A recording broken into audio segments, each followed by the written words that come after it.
Welcome, Mark.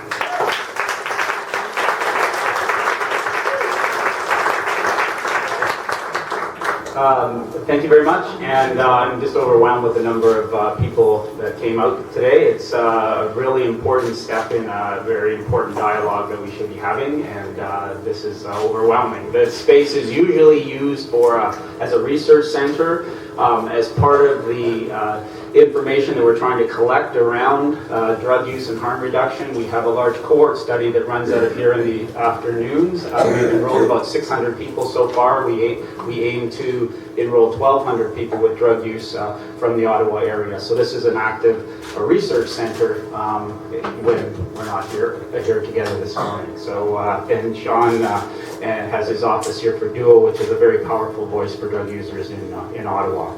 So let me just start by saying that I'm not here today as the head of the infectious disease division at the Ottawa Hospital. No one ever told me in my job description to go forward and start a supervised injection site in Ottawa.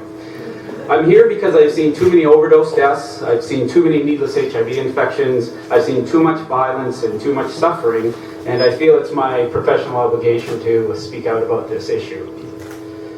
It was 2 years ago today, September 30th, 2011, that the Supreme Court of Canada ruled that the health and social benefits gained by the people who use the services at Insight, Canada's first supervised injection site, far outweighed the drug prohibition arguments of the federal government, who spent years trying to close it down.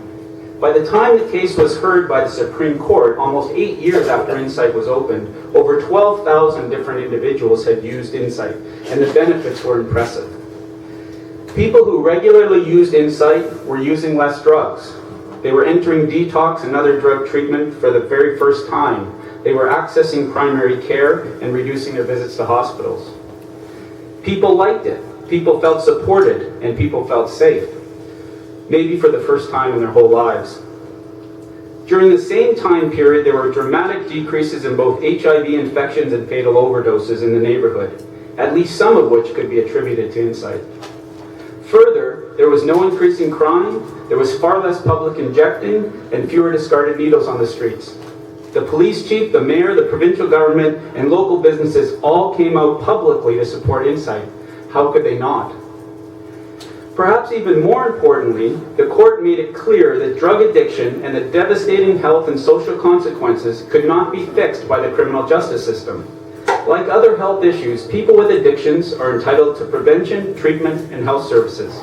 Just because drug users are involved in an illegal activity does not mean that they forfeit their human rights, including their right to health. Insight saved lives and improved people's health, and that was a key part of the Supreme Court decision.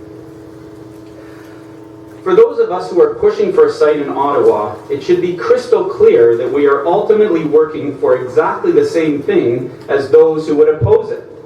The question today should not focus on why we need a supervised injection site in Ottawa, but rather, how can we reduce the suffering of people who use drugs? How can we reduce HIV and hepatitis C infections? How can we reduce open drug use in our streets?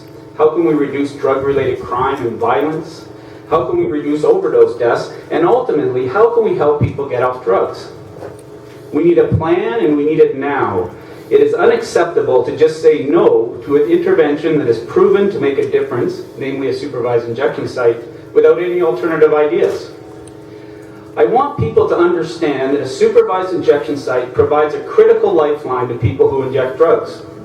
These are sons and daughters, brothers and sisters, mothers and fathers, who are among the most marginalized, stigmatized, demonized, and most poorly understood people in our whole community.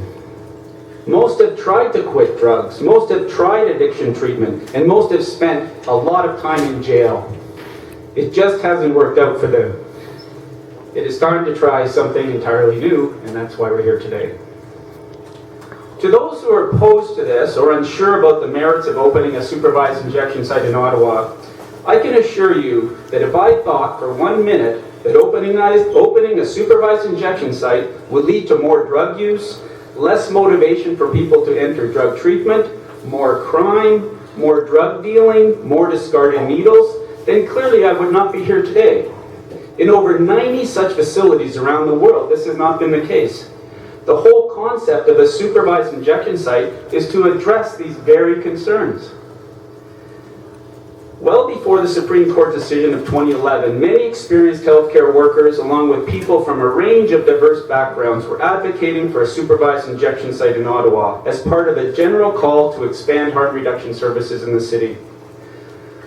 Progress has been slow but steady, and today we are proud to present a mock site in an attempt to demystify the workings of a supervised injection site and to show people that it's not that scary. We hope today is another step toward an open and constructive dialogue. We invite any and all questions as part of an ongoing process of community engagement. If there are people who want to get involved, there will be plenty of opportunities. And at the end of the day, this is simply the right thing to do. Thank you very much.